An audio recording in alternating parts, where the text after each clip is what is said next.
We are together at the end of June in the year 2023. It's just a couple of days before American Independence Day, which is the 4th of July, the day that colonists in the 18th century declared independence from the Crown of Great Britain.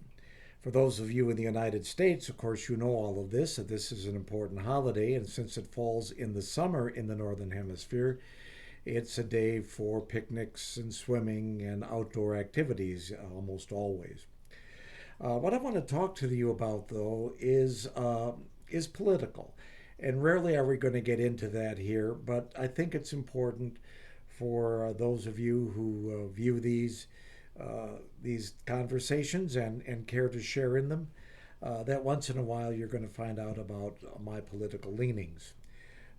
In the United States, politicians are very intent on retaining power. I assume that that's probably a fairly universal desire of people in power around the world.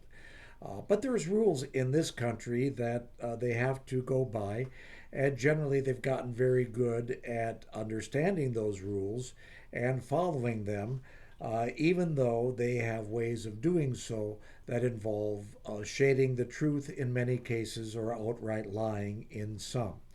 So politicians are not generally held in the highest regard in the country because so often what they promise to do never happens. Why is that? And that's really what's the crux of our conversation today.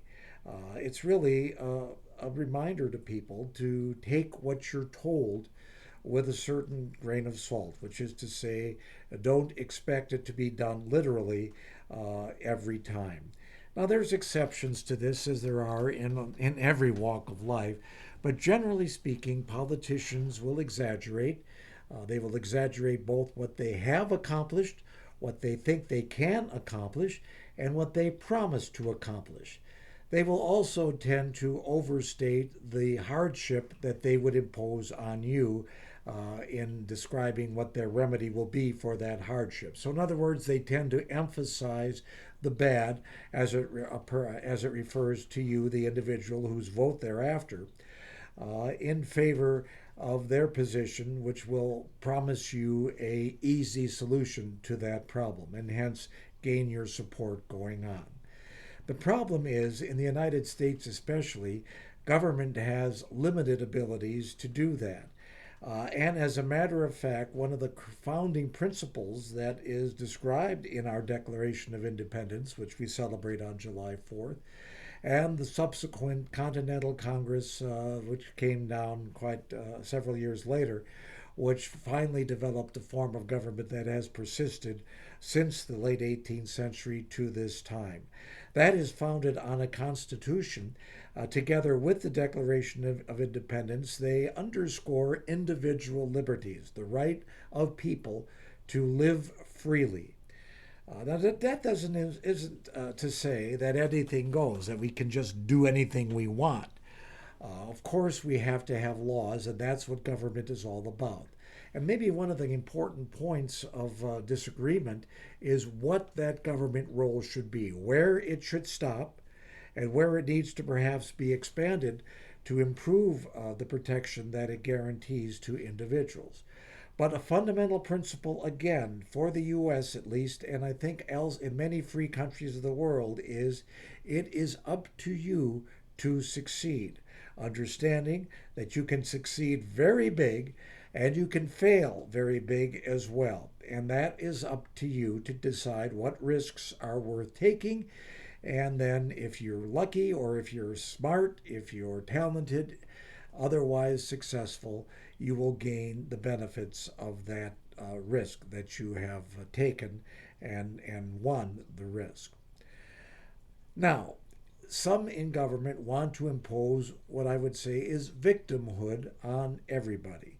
In other words, if you fail, it's not your fault. And the government has to fix that too.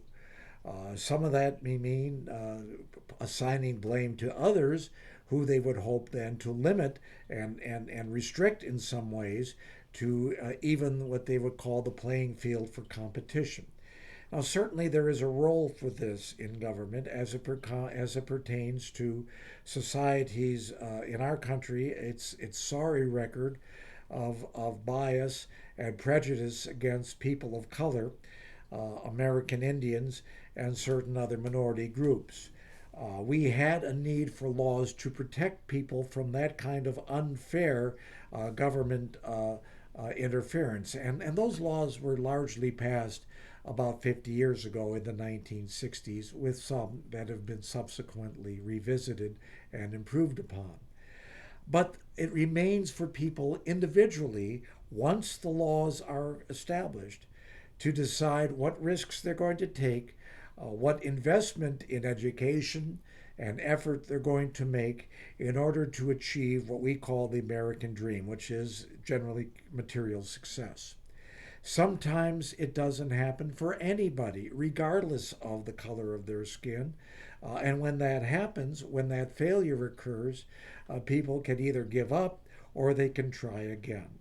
As long as the laws do not discriminate on the basis of race or religion or other physical characteristics, it probably is best to leave everybody, to the extent possible, the rest of it alone and let people decide then how they're going to live their lives. To me, that's an important element of the 4th of July. I was raised, obviously, I am white, so was not subject to the kind of discrimination that my brothers and sisters with of African ancestry had to deal with here. And I can't really tell you what that's like. And you cannot make people love you. There is still hatred in the country. We'll deal with that another time. But as far as legality is concerned, once that playing field is leveled, it really is up to us as individuals to do what we can, what we want to do, understanding that there's going to be some trade offs in that. If I'm going to go to school, that means I can't go to as many parties. If I'm going to achieve a higher degree, I'm going to have to spend more time in study to get there. Whether that's worth it to me, the trade offs, is an individual choice. But it isn't up to the government, and it's not fair for them to claim victimhood or assign victimhood to people who choose not to make that choice, even though they had the opportunity to do so. So it's important to us to accept the responsibility that we have to do everything we can to achieve whatever level of success we want, however we might define it. That is a large part of what the 4th of July, American Independence Day, is all about. And it's one of the reasons why it has always been one of my favorite holidays, because we get to celebrate the American dream as individuals who live in a free country. Thanks.